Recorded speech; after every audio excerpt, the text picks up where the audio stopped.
We are using this, one of the few 18th century replica naval cannons in the world capable of firing cannonballs. 3, 2, 1, give fire!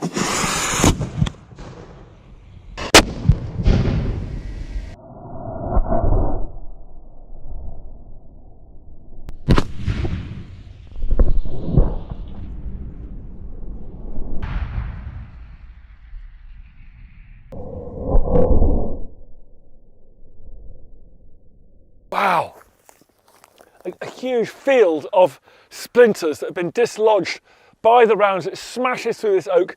It was got a neat hole on the other side, but look at the exit wound, if you like, it's terrible. They've torn up the oak, it's torn up the oak, which has then splintered. These would have been circling through the air, supersonic speeds would have caused devastation. And look at the spread. There's bits there, they go all the way over here, meters away.